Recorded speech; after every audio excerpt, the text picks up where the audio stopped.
And obviously there was a big difference, wasn't there, between the first half performance and what we saw in the second half? Yeah, slight tactical tweak was certainly the reason for that. We went with the 4-3-3 that we've been playing a lot this season. We went to 4-2-3-1 in that second half, and the reason being because Manchester United's wing-backs just stopped the threat of our full-backs, which have been so influential. You can see there the stats.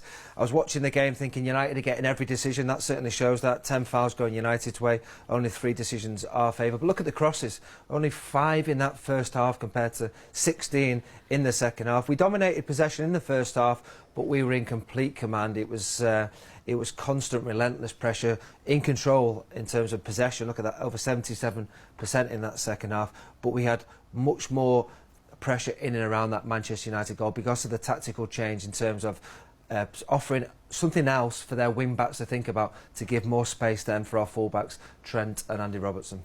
And I think what is quite telling is that the average positions that the sides kind of found themselves having to take up. We can compare there to what we saw at Stamford Bridge, and it's very congested at Old Trafford.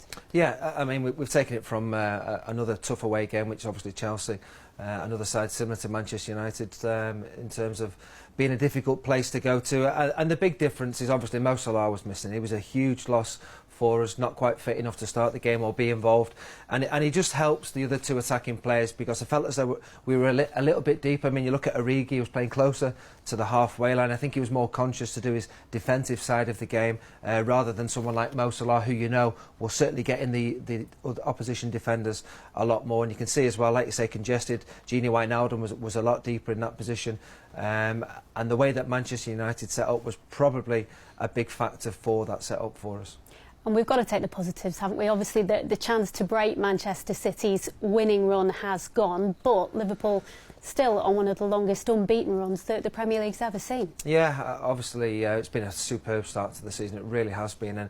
And what was it, 17 Premier League wins in a row going into that game. We didn't win, but remained unbeaten. And I think it's a really good sign for a side when you're not playing at your best. You still get something from the game, and I certainly think you could say that about Liverpool. At United, a lot of decisions went against us. Think about the VAR decisions, a few fouls which you thought could have perhaps gone our way, but we managed to have the resilience to keep going and end up getting a point which could have been, perhaps in previous seasons, a disappointing defeat, but a point could well prove to be a vital one at the end of the season. And a quick look at the table then, and obviously the lead's been cut 6 points now, but that still makes pretty good reading, doesn't it? Oh, brilliant, absolutely brilliant. We'd have all taken that, wouldn't we, after 9 games.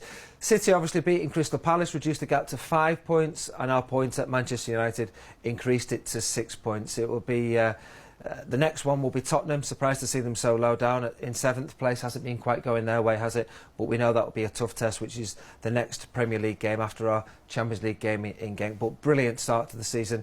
8 wins out of 9, and in a commanding position so far. OK, those are Neil's thoughts on Liverpool against Manchester United. Do leave us your thoughts below and catch more on The Review Show.